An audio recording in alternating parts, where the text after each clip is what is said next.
Welcome to the Brunch Club, a podcast brought to you by 3 dietetic and nutrition students and future dietitians who are true foodies at heart. Meet your hosts, Jenny, Stacy, and Hannah, who spit nothing but the truth around health and nutrition. We are excited to provide you with body-positive, anti-diet culture and non-restrictive health facts and tips. Join us with your cup of coffee or glass of mimosa and get ready to listen to us chew away nutrition myths, discuss hot topics, and share our journeys to becoming registered dietitians. Let's brunch!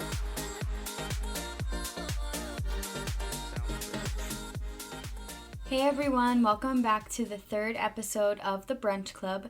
We are super excited to introduce to you today our special guest, Dr. Tanya Rivera. She is a professor at Florida International University, and some of the courses she teaches include medical nutrition therapy as well as clinical nutrition. She has been a guiding light during my education journey so far, and she truly inspires each of us to become the best future registered dietitians that we can be. She has a wealth of knowledge, and today we're going to pick her brain about some of her opinions on current diet trends, diets in general, and whether or not they truly have a medical purpose. So stay tuned, and I hope you enjoy. So we like to start with some questions. So just answer them top of your head. Okay, got it. They're fun. Okay. So the first one, what is your favorite food to eat or cook? Oh my God, so that's a lot. Okay. I do love, lately, churrasco. I love it. And I love with everything. But, and I love cooking vegetables almost every day, no matter what it goes with, a sandwich, whatever. I love to eat, and nobody really likes to eat this with me except for my best friend. She's a super foodie like I am. I love Vietnamese food, but I wouldn't cook it because I don't know. That's a whole nother world.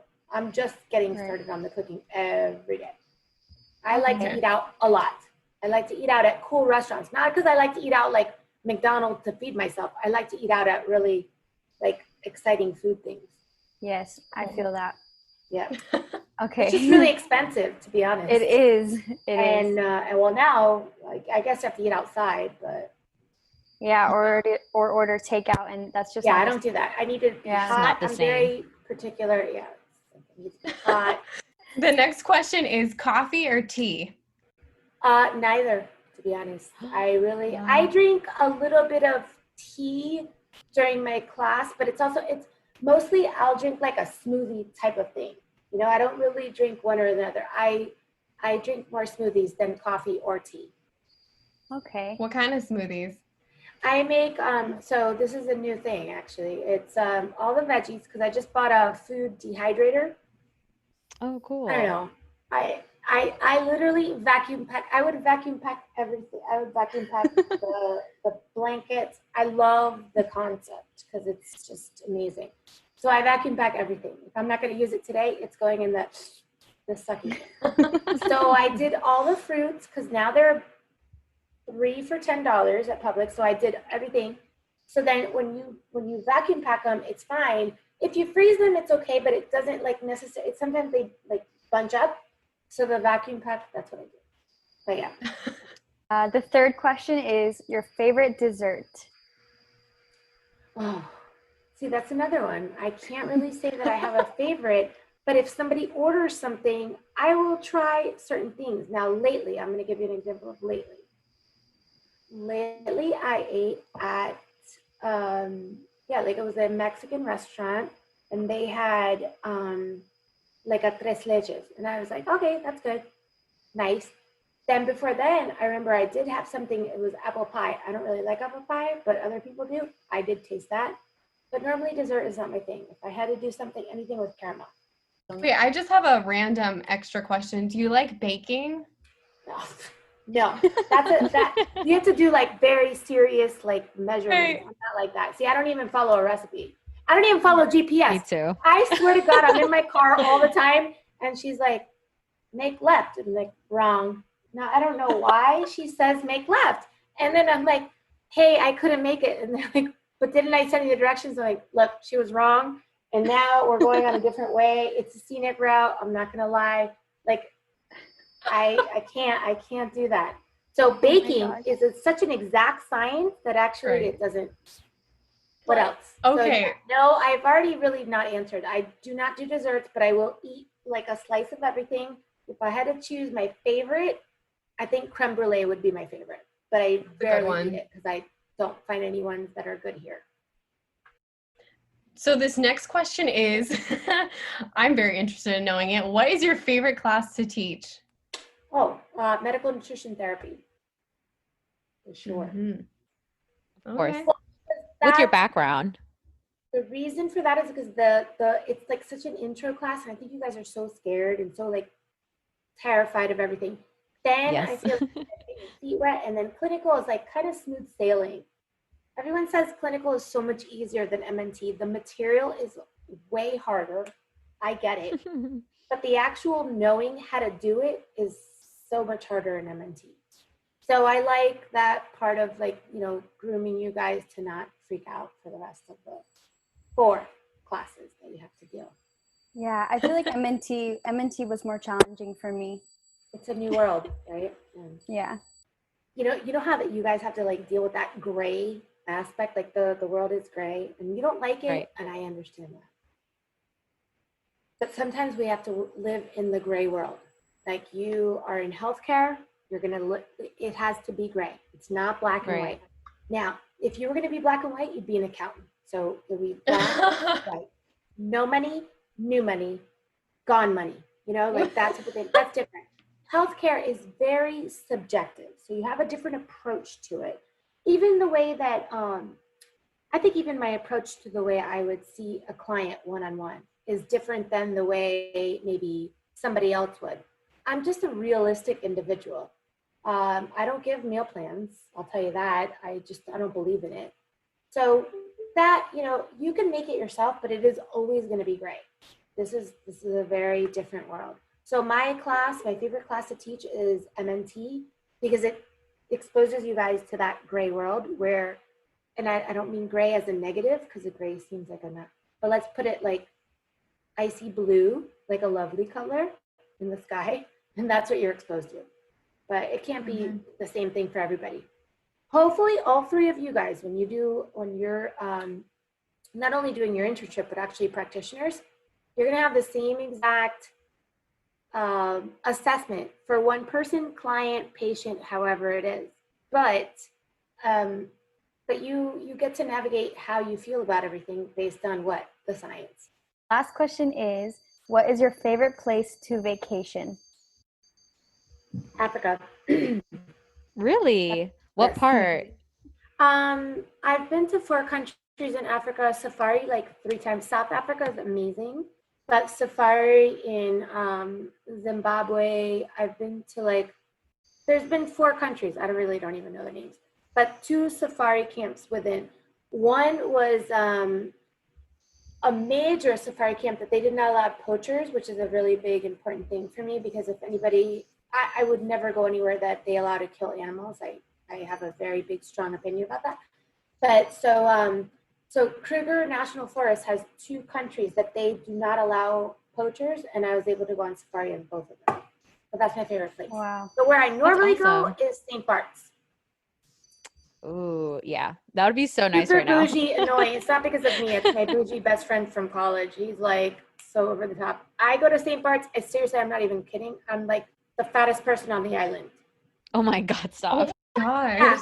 Yeah. They're tiny people. They're like French little Polly Pocket things. And I'm like, you know, my BMI is normal. I just like, they're just all like eating, I don't know what it is, but South Africa, if you ever get to go on a safari in Africa, you have a total respect of the order of the universe. It's depicted in an animal kingdom. And when you go to safari, I'm telling you, it's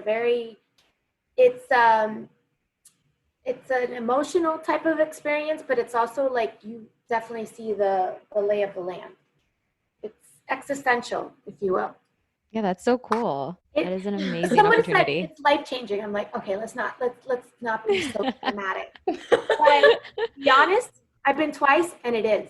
So we have a question from one of our followers on Instagram, and it says, is eating late at night, for example, 9 to 10 p.m., going to make you gain more weight compared to having that same meal but just 3 hours earlier? What is your opinion on that? The reality of the situation is that your body knows calories in versus calories out, right? So if you have that meal, whatever caloric content it is, now given that if it's like a nighttime meal, it's probably higher in calories. If you have it later at night, it just tends to be that we as natural humans, we're just more chill at night, and we don't, it's unlikely for us to go for a huge walk. Now, if you're that type of person that has a meal and then goes to walk, that's a different situation. But in theory and in scientific evidence, people that eat later in the day with higher caloric, they're just not burning it off as much as people that eat earlier. That's the only variable, though. We can't say that our bodies recognize that we're eating at 6 p.m. versus 9. Your body only recognizes that you're maybe having a little bit less activity. Right. So it has nothing to do with your body recognizing one or the other. It's just that we tend to be a little bit less active at that time to have a higher caloric meal. So if you're going to have dinner as your biggest meal, which most of us do, it's probably advisable to have it, around that 6 to 7 o'clock range versus like 9 o'clock, because you're just a little bit less active. You're not able to like walk around and even burn off like 40 calories, let's say. So that's the advice. Right. Okay. So another listener had asked a question, and they asked, have we ever tried a fad diet at some point, and what was our experience? So I don't know about you guys, but I definitely have. I've tried a couple, and I think it's mainly because it's not so much about like weight loss for me. I think it was more of a way to like figure out how to just like find balance with like diabetes. So I was like, let me try these diets that promote, like maybe lower carb. I was just messing around with the macros, right? So I was like trying to like a lower carb diet, trying like a more like higher protein diet. But I did try Whole30. And that was just like, of course I lost weight. Like I lost a lot of weight doing Whole30. And I think anybody would, because it's an elimination diet. If you're unfamiliar with Whole30, you basically cut out everything. And it drove me crazy because I was constantly like obsessed with the ingredients and food labels. I was like, what's in that? For like a whole month, I was like, what's in that? What is that? Blah, blah, blah. And then I was like, okay, this is really unhealthy relationship with food, because now I'm like stressed out about what I'm eating every moment. And anytime I wanted to eat out, it was just like horrible, because I just remember being like, okay, well, all I can order is like a salad and ask for like a protein, and I had to ask them to like not cook it in oil. Like it's just not sustainable. Like I guess if you do need to figure out if you have an intolerance for something, I think there's a way different way to go around that than trying like this Whole30 type of elimination diet. And yeah, that's basically my journey with fad diets. I've never tried a fad diet. I haven't either. I mean, like before I was in this program, I would talk about like, oh yeah, I'm gonna go on a diet, but like I never ever like followed through with it or was successful with any diets. Yeah, same. I think the one that I've incorporated into my life, and it's become more of a lifestyle, is the Mediterranean diet, just simply because you're not really restricting anything. I mean, I was kind of eating that way before, just I was able to substitute like for more healthier options, I guess you could say. Right. But like in terms of like a strict diet to lose weight, I have not done that. Yeah, like I think right now, I guess if you had to label me, it would be like flexitarian, just because I really try to incorporate plant-based foods. And I'm just not a huge meat lover or animal food lover, not for any particular reason other than preference and taste. So I guess if you had to label me right now, it would be flexitarian. But I've never Same. tried a fad diet. Yeah, I more recently, I have been leaning towards, like, I guess, like you said, if you had to label it, it'd be like pescatarian, because I love fish and I love tons of vegetables. And like, I don't know, I'm just not really fond of red meat. I haven't really eaten in a long time. It doesn't like sit well in my stomach. It always makes me feel upset. And then chicken, I like chicken and I'll have it once in a while, but it's kind of gotten really boring for me. And I've just always really, really loved fish. So like you said, if I had to label it, it would kind of be like, I guess, like lacto-ovo pescatarian, if that's a thing. Yeah, no, for sure.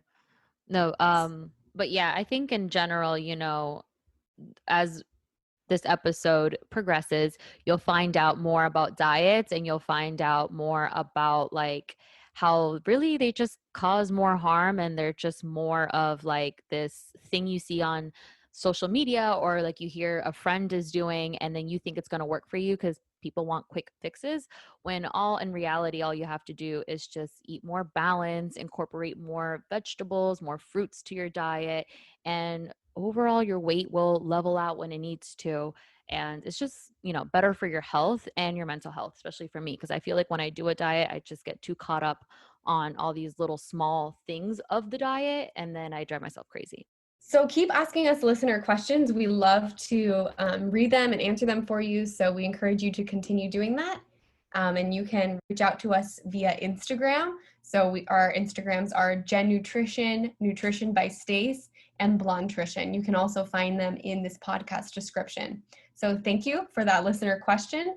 So to dive into the content, Dr. Rivera, we're just going to be asking you about various popular diets. And so we want to know your opinion on the use of that diet for weight loss. And then if not weight loss, does it have any other health benefits as far as our overall health, or could it be useful for a certain medical condition? So let's start with, what is your opinion on intermittent fasting? Intermittent fasting has a lot of science, very big science behind it. One of the things that I would like to say about any diets is that when someone starts a diet, the initial recognition that they're on a diet already makes them successful, right? And you guys are learning this, Jenny, in nutrition ed, like this is what you do. Like you are learning awareness.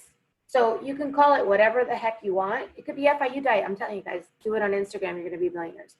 So you can call it whatever it is. The awareness aspect is definitely there. Now, so can you tell me again the other part that you want me to comment on? Because I know it says like the weight loss aspect. Well, for example, I get a lot of questions about intermittent fasting and its relationship to like gut health and giving the gut a break. Do you think in that sense that it benefits that? So the intermittent diet, what I've learned in the research is just that the 16-18 does work for control, but remember, you're going to look at your audience. So let's say intermittent fasting for weight loss is one category. Intermittent fasting for bodybuilders is a whole nother category, right?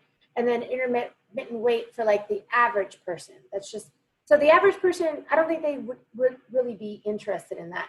For weight loss, the 16-18 does tend to have a little bit of an effect only if they incorporate smaller snacks in between.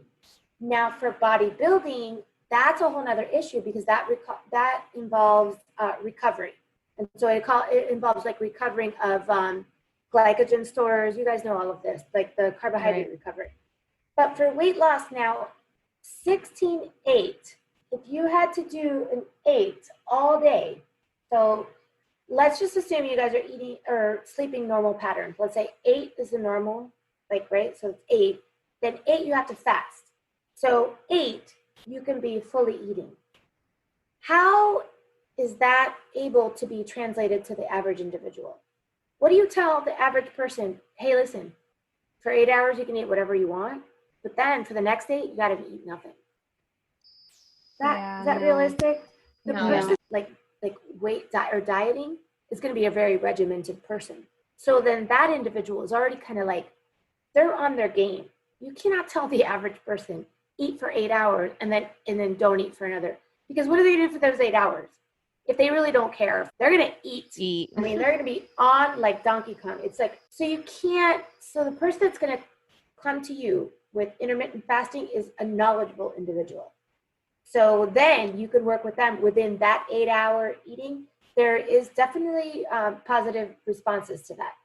But your audience has to be the person that's going to literally be amenable to that type of a diet.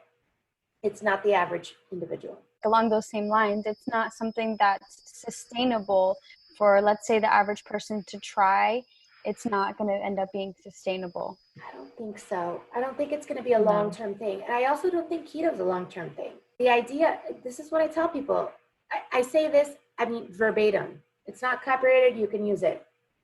If you're following a keto diet or even like Atkins or whatever, it's fine. You're losing water. As soon as you walk by, sniff, or even talk to a carbohydrate, it's all going to come back. And it's going to come back with a vengeance, because you know what? God's going to be like, guess what? We're adding another extra 10 pounds on that bad boy for not listening to a registered dietitian. Right. That's the way it is. I've seen it so many times. So you mentioned keto, and that's actually another one of the diets that we want to ask you about.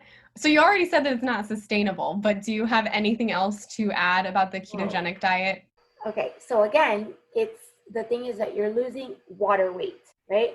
That's it. You're not losing anything else. And the reason for this, you guys asked me, I have to bring up a very unfortunate topic of biochemistry. So glucose is required, right, for the kidney and the brain to be able to work. So independent of whatever your body needs, doesn't need how it gets it, glucose needs to be made either by fat, which is ketogenesis, or it causes ketosis, or by the use of protein. So the high protein diets and the high fat diets, what they do is utilize that instead of carbohydrate, which is the natural source of glucose. Within that metabolic byproduct requires water to get it out of your body. So you're losing fluid. Have you guys ever seen UFC? It's sad that I have to use this as a freaking analogy, but apparently there's a big thing on Saturday night. So if anybody wants to go out, I cannot be here. There's like something about you have to buy it. I don't know. Those guys lose minimum when they weigh in, I'd say like 40 pounds, right? The next day a week later when they go to fight, they're back up. They will lose 40 pounds in water weight. So that's a UFC fighter, right? Imagine the average person that's doing this every day. They're losing a lot of weight. And then as soon as they start to do it back, your body recognizes, hey, no more gluconeogenesis. Now we've got the actual source. We're going to rehydrate ourselves. That's what happens. So then the weight that's gained back is the body rehydrating. It's water. It's a rehydration process. Exactly. Wow. Exactly. Okay. So to clarify, we're not like losing, burning fat cells in like an hour. You may be burning some fat cells. And so keto versus Atkins, I would say you're burning more fat cells in keto. I do get that part. There is still a water weight loss. And I just wonder about the longevity of it. Now, one of the things longevity-wise is cardiac. You guys saw what happens to your arteries right there at the very branch. Boom, boom, boom. We have atherosclerosis happening right now, okay? So it's building up. You're going to have a total fat diet. Remember, the ketogenic diet started off in kids that had epilepsy that was not responsive to any of the medication. So then it produces like this ketotic state, and that was beneficial to the blood-brain barrier. Somehow, somebody started taking it and then was like, oh my God, it loses weight. And so now here we are. And everybody in the US wants like just a quick, I think we should just all move to Europe. We would walk every day. I would, if I could afford it, I would definitely. And I know that like, it's not like universities, like I would be an anomaly in Europe because they don't teach medical nutrition therapy, but I'd have to like up and move. I don't know if my pepper plant would be okay with that.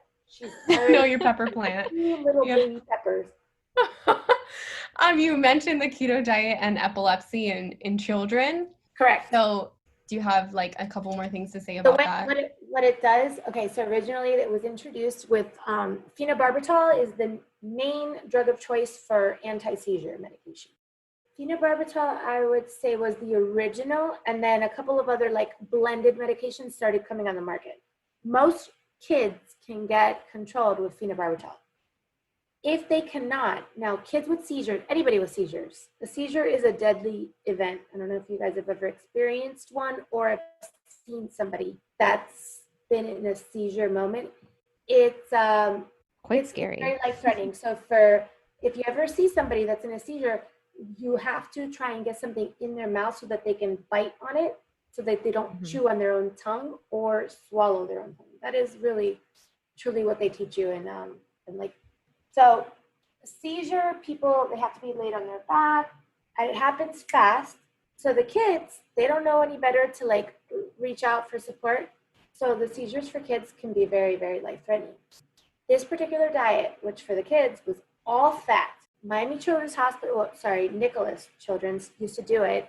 And I had my interns there a lot, and they would report, and it sounds like a lot of fun, because what does it sound like? You can eat just all fat. No, you need to eat butter, mayonnaise, like margarine. Like, it's not a fun thing for a kid. Very low protein, super low carb, and all fat. For a certain amount of months, that diet changes the way the blood brain barrier happens with dopamine and serotonin, and it eliminates seizures. So that's why it was originally used. The byproduct of weight loss was never something that was documented, but then when it did get documented, that's when it became a popular diet. I don't know if you also remember, for my literature review for MNT, I did glioblastomas and their effects like with the keto diet. And I think that's also a very interesting effect that this diet can have. Because we talked about that. You had a friend, or yes, she doesn't have a glioblastoma exactly, but she has a brain tumor. So I was curious, if that could help in any way. They haven't really done a lot with the nutrition. That's not the main concern. But you had originally said she had a glioblastoma. No, she doesn't, right? No, I thought she did, but so I did all the research on that, but she doesn't, because which is good. glios are super bad, and I didn't want to tell you when you talked to me about it, but yeah. Okay, that's good. No. So that was really good that I found that out, but it was still a very interesting topic for me to read about, and it was interesting to see. There's a lot of, like I said, I worked in the neuroscience center at Baptist, and I would go to like all their rounds every week. They would have stuff. There was always stuff on glios because they're an anomaly. It's the rarest form of brain cancer, and it is so aggressive. It's more aggressive than, I think the most aggressive cancer is pancreatic and uterine cancer. A glioblastoma is probably like a year out. It's very, very aggressive. So I thought that, but the blood-brain barrier, going back to the ketogenic diet, there has been some promising evidence on that. But I'm not a neuroscientist. So let's see. Moving on to the next fad diet. How do you feel about people doing the gluten-free diet for fun? Oh, okay. Well, the situation with the gluten, the thing about diets. So diet, what do you guys think of a diet? If you ask a random person on the street, what is a diet? They're going to say the same thing. It's like a beginning and to an end. The gluten-free situation happened in Hollywood, which is the source of many popular anything, right? So the gluten-free, again, going back to the second question you guys asked me, which was awareness, correct? So the keto, it's just awareness of what you're eating. Gluten-free is nothing more than just awareness of what you're eating. If you don't have celiac disease, you do not have to be on a gluten-free diet. It's so absolutely overwhelmingly over the top at this point that I just stop addressing it. I don't even, number one, first of all, the gluten-free foods are actually very delightful, with the exception of the ravioli that I accidentally bought, that they are gluten-free and they suck. But most of the time, I would say it's not that big of a deal. But for somebody to think they have to pay another $3 for ravioli that are gluten-free, if you don't have celiac disease, that is absolute lunacy.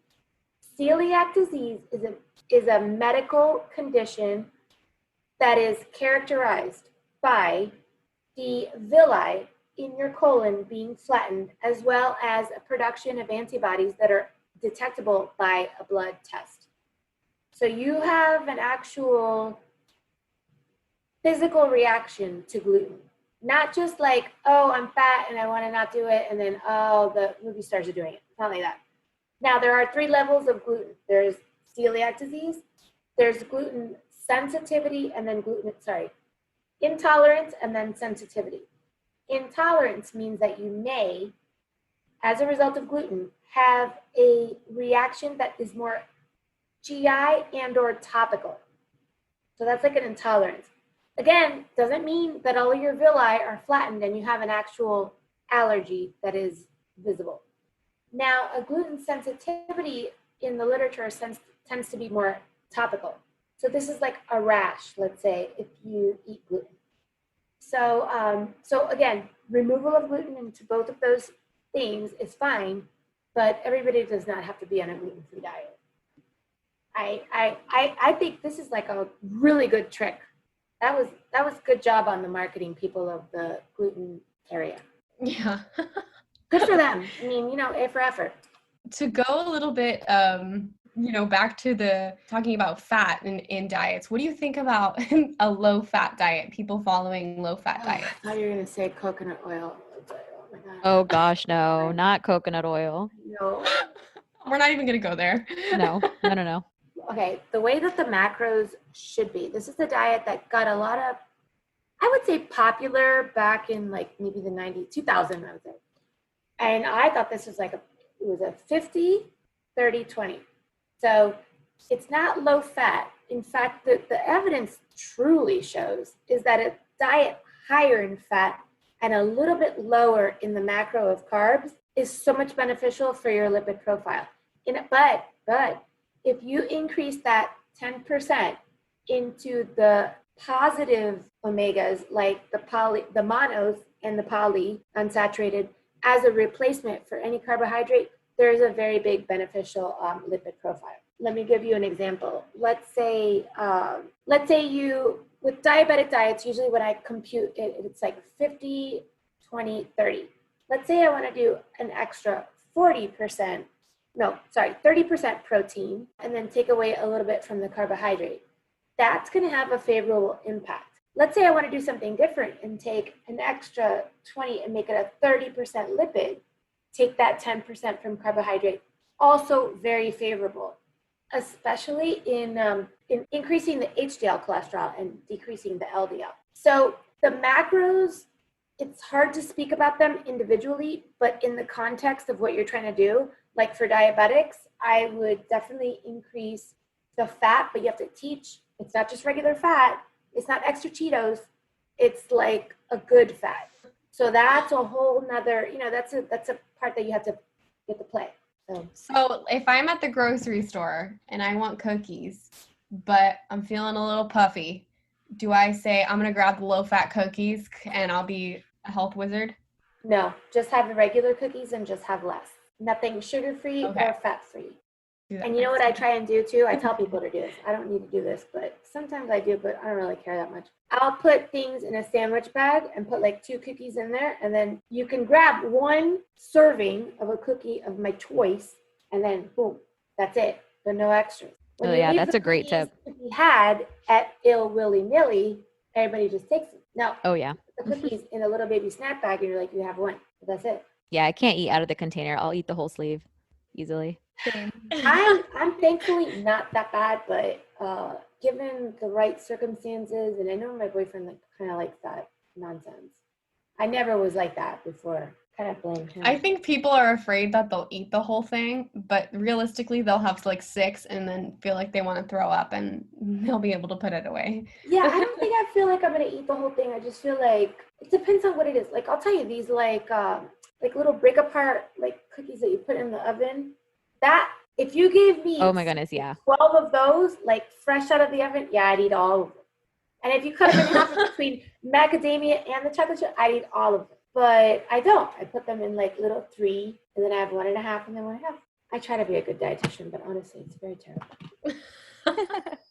It can be hard. No, Yes. it's very hard. What about the paleo diet? What are your thoughts on that? God. Okay, I don't have any thoughts on it because that is unthoughtful. Oh my God. It's ridiculous. The only thing about that diet is, you know what? It's funny because you say that because I am going to bring this up in one of my classes. That diet is based on unprocessed foods. Now, I want you guys to define to me what means processed food. A food that's no longer in its natural form. Exactly. So like if you have a banana smoothie and you blend a banana, it's processed. You cut the banana up, that's processed. So the paleo, that's nonsense. That lasted for like a hot minute. That's not even, I believe the paleo diet is nonsensical. Okay. And that kind of goes along like the same lines of people say they're on like the raw food diet. Oh God. And I don't know, like that's just not enjoyable. And we know through advanced nutrition, biochem, a lot of nutrients are more available to our bodies when they are cooked, like beta carotenes and lycopene in tomatoes. It's like you should Can I tell you, like raw foodists, they're malnourished. I don't know what it is about the non-cooking of the food or something, and I'm very concerned for your well-being. I don't know what cult you belong to, but you need to get rid of it. It doesn't make any physiological sense for something not to be cooked. So the raw foodists, that's got to go. Now the vegans, I believe in that. However, they need to be educated. Anybody that believes that they want to change to being a vegan, that's perfectly fine. And I do believe that there's such amazing options right now for being a vegan, but you have to do it right. You cannot eliminate one thing and not put it back in. You could do whatever, even if you wanted to like not cook your food. You can find it on the balcony and do whatever you want with it, but you need to replace whatever you're missing from the raw food that is on the plate that you refuse to cook. For those who don't know, because I've actually gotten a lot of questions about the following a vegan lifestyle. And so what would you say for those who are not aware or who are interested in that, what would you say is the right way to follow a vegan diet? The best way to follow vegan. So now I have seen a little bit of some students have been like kind of flex-a-vegan. So you have to decide what you want to be, and nobody's going to judge either way. But if you're vegan, that means no animal products in any. So then there's lacto-ovo, pescatarian, etc. Completely vegan means you're going to be missing a lot of B vitamins. It's easy to replenish them, no problem at all, but you do have to take a 12 either every day, sublingual, or once a month. So once a month would be like an injection, let's say 1,000 micrograms, and then sublingual, I think it's going to be 600 once a week, and then every day. But you have to be able to take them as needed. If you're not really regimented on replacing the protein, you have to be when you become a vegan. There's just no way of getting around it. So, I have a few friends that are vegan because of the like animal rights. I understand that, and I totally respect that as well. But you have to replace. Now, pescatarians, lacto-ovo, they already have that protein to back it up. There's a new heavy hitter, which I don't know if you guys have had any feedback on this, but the Beyond Protein and the Impossible Burger. What do you guys think about that? Well, actually, I was going to ask you. Those are great options, but what if these people following vegan diets are like heavily relying on all those, Yeah. And I also think alternatives. they're not a like quote healthy food option. Like it's a good option for someone who doesn't eat real meat if you're going like out somewhere or maybe you're like craving a burger. It's good to like replace that craving, but I feel like it's very processed, and like what else is in there I don't even know. So I would be kind of hesitant to like have a lot of that in my diet. Yeah, it's just an interesting like novelty thing, and to be honest, so the way I look at it, if you look at the macros, and I have a document on this because I did speak about this in my class. You look at the macros back to back. I don't know which one I compared. I think it was the Beyond Burger. It has even 1 gram extra of saturated fat than a regular burger. Here's here's the thing, is definitely has the flavor feel, apparently, from what people say. It sounds like a burger. I don't have that like need to have a burger. So it's like you have that really big, that to me is like a behavior type of like craving. The macronutrients are the same as a regular hamburger. The one thing is that one is soy-based and one is pea plant protein-based. So soy, the debate continues on soy. I don't think it will ever be not continued because of the fact that there's just evidence every year, one way or another. That's just done. So people that are very at risk for hormone-derived cancers, they need to like stay away from soy. Not stay away from, just not have a high amount. So medium amount is okay. Then the other burger has a very high iron content, which the cancer people are like, well, that causes cancer, so that's not really a good option as well. So it's, I don't know, it's just up in the air with everything. Yeah, and I think also for people who maybe aren't vegan, I hope that they don't think, oh, it's plant-based, it's a healthier alternative to the burger. Because if you're going to have a burger, you might as well just have the regular burger. Yeah. That's how I feel about like fat-free and sugar-free stuff. It's just like, just why? I don't even know what the sugar-free stuff is anymore. But I do know that people that are like on sugar-free stuff, I feel like they're addicted to it. They're just like constant Diet Coke and Diet whatever. I don't know. Yeah, it's very true. The real and then call it a day. That's why all these. I thought it was really funny when the Burger King started the Impossible Burger, and people were like going to get it, and I was like, I mean, if you want that, go ahead. If you think that's tasty and you go to Burger King, whatever. But I was like, I hope people aren't going and thinking like, yeah, but you'd be surprised. You'd be surprised how many people like that's a norm for them to be able to select that Impossible Burger and then say like, oh, I want to do this that's a big deal. So again, small wins, small changes are big wins. So B12 dosage, it's going to be 1,000. You can do it intramuscular, which I'm kind of sure that doctors are not really doing that nowadays. They're doing every day, or sublingual. So the sublingual was a lot less than the intramuscular. Lastly, on our fat diets, the diet that always ranks number one as like most, requested and approved, the Mediterranean diet. What are your thoughts? Like, we know, like I feel like it just promotes a lot of, good, healthy fats, fresh vegetables, fruits, all those type of things. Definitely. The Mediterranean diet is probably one of the ones that came out that had the most evidence behind it, as well as the more reasonable, like, incorporation into a regular diet. That being said, I don't think the average person understands that it's just not like adding olive oil to everything, right? The main thing that people need to know is one word. It's substitution.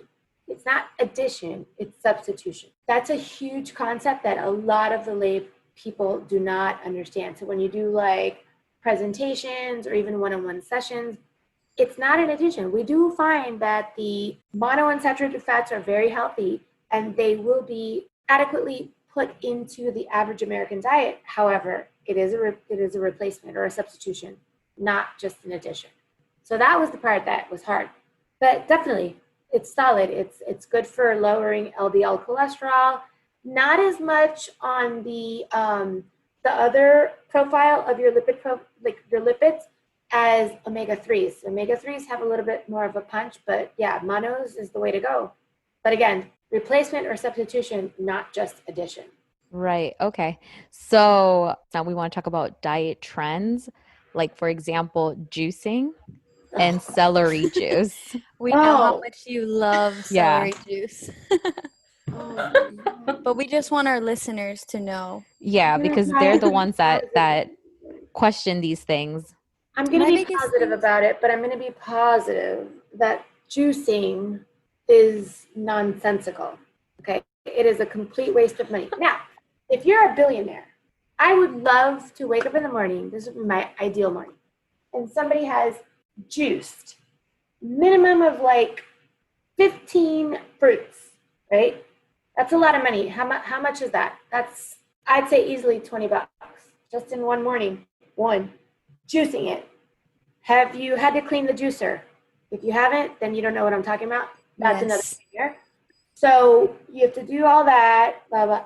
$20 per day. Sorry, I don't buy it. I don't believe it. I think it's just not, it's not okay. It's a terrible thing. Sorry, but the juice machine should come with like some sort of a thing that you could take off of it every time. Because unless you clean it at that moment, after you're done juicing it, say goodbye, just throw it outside over the balcony. That's it. You cannot get the pieces off of it. It's impossible. I have a good tip for that because I have a juicer that it has like that thing in the back that collects everything. It's done. I put a plastic bag like inside of it, like line it, and then everything will fall in there. So you can do it that way. Like you could put it in there and let it go. Yeah, and then you just take it out. And like with the juicing, I think a big misconception is that you can juice to cleanse your body, and you can do a juice cleanse and you'll be renewed, like you'll renew your liver and your kidneys. And I think that's like a marketing scheme. Like you can't really do that, like because your kidneys and liver, they detox your body. They do what they're supposed to do. So exactly. No matter what, I love the same thing about the colon. That's my favorite. You cannot cleanse your colon, nor can you do a liver detox. That's what your liver is designed to do, right, guys? Like exactly. You can't add something additional to what your organ is designed to do. And as I always say, your colon is not a clean place, so don't try and make it like that. And if you want to, go, especially now, go to the Chinese buffet, like on the corner. It's not regulated by the Department of Health. It's like $5, all you can eat. Go there, you'll cleanse your colon in a hot minute. Oh my gosh. Careful, so people will start doing it. They'll be like, I heard this on the brunch club. It's absolutely 100% true. It's the only restaurant that's available. You could just $5, guys. And there's a Chinese restaurant by my apartment, but it's right next to like the little food label, like the food, like farm stores thing. It's a drive-through Chinese restaurant. I was like, how much more? Oh, wow. How much more deadly can you be? It's drive-through. Oh, and the guys are outside. I always drive by there. Anyways, next question. So I'm sorry. I don't believe in colon cleansing, liver cleansing, or any of the juicing. Listen, if you've got the money and you can clean that machine, I don't have a problem with it. I just do think it is a very big monetary expense, and it does lose a little bit of the fiber that you could automatically have, instead. But that I've had juices before, and it is a big power punch if you do it at home. If you do it out on the road and you those kind of juices always have things added onto them. So really, you got to be careful about that because it's one of those trendy things that people are willing to pay like $8 for a juice. Right. What about celery juice? I can't. No. We talked about this last summer, and you know that I know. No, I know. I don't for know everyone. I looked it up. I mean, maybe, I don't know. I tried it for a little bit. My friend tried it, my best friend that I travel with, and he's like, yeah. I go, dude, you have so many problems. I don't even know how to isolate one variable from another because you really are just like a super hypochondriac and you have all these problems. So I don't know. I can't really isolate that the celery juice was what it was. And I think it goes along with how you say, whenever someone starts any kind of diet or they start becoming just simply aware of what they're consuming, then their body is going to change and they will start to feel healthier. Placebo effect, if you will. It's kind of like you're in it, no matter if you call it, that's why I say wrap it up in a Tiffany bow, call it whatever you want. Somebody is aware every day. That lack of awareness is the way that the average American lives in general. So when you bring awareness to their diet, whether you say it's going to be, we're going to eliminate carbohydrates, or we're going to do this, or we're going to do celery juice, whatever it is, it does bring that awareness to the day-to-day. Now, whatever works for them, it may not be able to just be attributed to the celery juice. It may be attributed to the fact that they are aware of what they're eating. And so they may be eating less. I'm telling you, I don't know how else to call it other than placebo effect. I've seen it happen with so many people. It's just paying more attention to what they're eating and as I mentioned, it could be one thing that motivates one person. Like I had a friend that I guess he had gout. And so his wife, I'm friends with his wife, and his wife was like, what do we do about the gout? Well, he lost all this weight. It's not because the gout, it's because the gout diet requires you to say this is not allowed, which requires him to look at his quote unquote diet every day and say, I got to take out this. Not because he's gout free or he went on the gout diet. It was looking at his food diet. That was it. So He did lose weight and he did get rid of the gout, but it wasn't because of me or me prescribing the gout diet. It was just him looking at his diet. Right. I think that's, that awareness, however you guys bring it about, is pivotal. You can call it whatever it is, or just even like 1 week to another, just say, okay, this week we're going to be aware of this. This week we're going to be aware, whatever it is. I'm telling you, the little tiny incremental steps is what makes people change. I agree. What do you think about the alkaline diet and alkaline water? I feel like you have the same reaction to most of these. No, this is the worst. No. I only have 2 sentences to say about this BS. No. Okay, the alkaline diet, it came about, I think like maybe there's like cancer patients that were like really involved in it.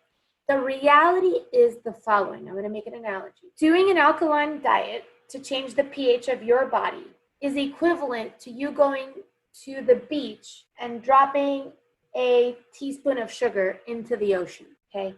Dilute that and see how that's going to have an effect on the ocean's pH. That's the same thing that's happening in your body. It's very fad. If there's a fad, that's the biggest and the worst one, to be honest. I think it came out of ASH alkaline diet for like cancer patients, but the beverage intake of it, that's a farce to worse than any of the diets that we've discussed today, to be honest. I think that is such a just a smack in the face to people's intelligence. At least the other ones had some small, like maybe you can incorporate one small part of it, that alkaline situation. Yeah, and for all of our listeners, your body's pH is a certain pH for a reason, and if that pH does change, then you are going to have severe problems. You can even die from that. So there's no reason for you to want to even try to change your body's pH through any type of means. Yeah, Can you imagine? It's homeostatically regulated between your kidneys and your Exactly. lungs. That's the way your body regulates both. There's no way that without you having kidney failure or respiratory failure, that your body's going to let the pH be monopolized in that way. So that diet in particular, that the foundation of it is just, I think, the worst out of all of the ones we've discussed. Really. I think about how scary it is if we could actually alter our blood pH that easily. We would die. We would just all die. You would. If it was like dependent on what we ate or drank, are you kidding me? No, that easy. But it's such a small. It's like between 7. It's a small like 0.02 that you can actually modify. And as I mentioned, your kidneys will take away the ions, and then your lungs will get rid of CO2 via depressed breathing or hyperventilation. That's the way that the acid-base balance. We don't talk about this in class because it's really high, like it's over the top, but that's the way your body does it. You can't do it through water. And, A for effort for those manufacturers that killed it marketing-wise. Nice job. But hopefully you guys will spread the word of intelligence. And Okay, this is my favorite one. What about Herbalife? I wish people could see your face right now. She's so disappointed. Okay, so actually, no, there's 2 levels to Herbalife. Actually, there's 3 levels because it is a pyramid systematic way of making money. You could say it. No, I don't pyramid want to scheme. No. So pyramid systematic way of making money. The actual product, I don't really have a problem with the product. at all. I think I've looked at the product. I've looked at every single thing. The way that they go about it. Now, I'm talking about the basic nutritional products. Let's say the calcium, like the one singled ones. Now, the blends of like the women's blends, all that, that's different. There's nothing in a blend of vitamins that's going to be different from regular to like 50-year-old other than extra calcium. And then they say all these things like chromium picolinate. Now, those things may have been okayed by the FDA, but they're not necessarily like proven to be beneficial for people that are like 30 and over. 50 and older. So I don't know about that. So the product of Herbalife, I'm not going to like really knock it that much. I think the method by which, but I also think that this is very true happening right now with CrossFit trainers being able to give nutrition advice. Everybody's able to give nutrition advice except the actual nutritionists or the nutrition students. So that's a bigger concern for me. The product, I don't know, the high level marketing stuff is different. So would you say that using Herbalife is a good thing to do for someone looking for weight loss? Oh no. Yeah. Okay. I thought does Herbalife have a weight loss thing? I thought it was just like They do. Oh no, I don't know about that then. I'm sorry. I'm not informed about it. I thought let me tell you this, I'm not gonna lie.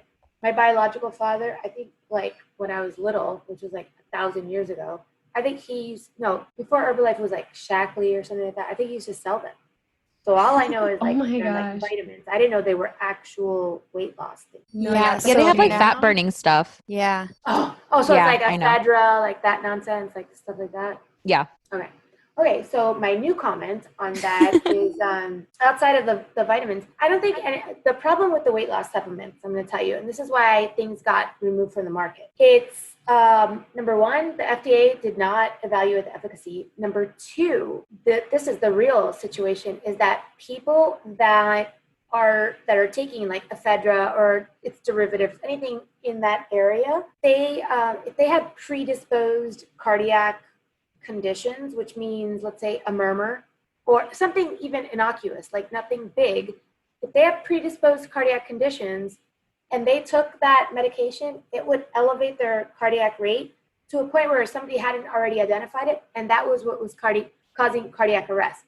Remember, cardiac arrest has to do with the electrical impulses of the vessels. It's not because of atherosclerosis. Cardiac arrest is like literally electrical shutdown, not a heart attack as a result of a clot.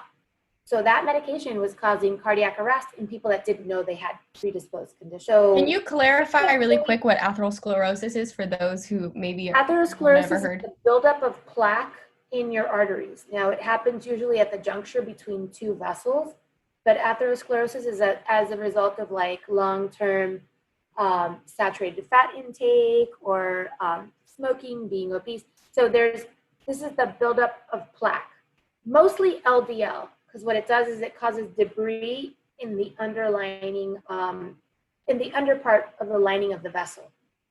In contrast to that, cardiac arrest is having to do with the electrical impulses between the valves. So when there's something having to do with cardiac arrest, that is literally like an electrical shutdown, not a ischemic attack. Now, ischemia means no blood to the tissue. That's as a result of atherosclerosis, where things just can't get through. So one is lack of oxygen to the tissue, and one is an electrical impulse situation.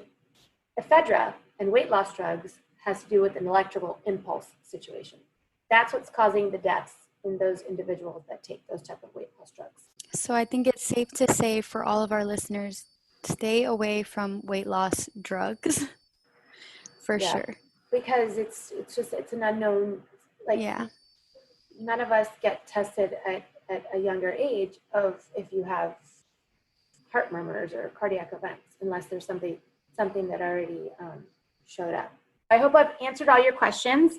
Like I said to your colleagues here, I would love to start a once a week 3-hour open forum, and you guys can come and bring any questions that you want, concerns, or just a time to maybe chat with your colleagues and get ready for the fall semester. Thank you so much. You're We welcome. really appreciate you being on here with us. You answered a lot of questions that many people had been asking each of us. So thank you so much. Yes, we appreciate it. Thank you. Thank you. You're very welcome. I will see you guys very soon. Bye. Bye. So thank you guys for listening. We really hope you enjoyed the conversation we had with Dr. Rivera. And if you guys have any more questions at all, like don't forget to, you can always DM us and follow us at Gen Nutrition, at Nutrition by Stace, and at Blondtrition. And again, they're going to be on the description for this podcast. You can always find us there. And don't forget to follow the podcast on Spotify and then on Apple Podcasts. Follow us as well and leave us a rating if you enjoyed our episode. Thank you guys so much for staying with us on episode 3.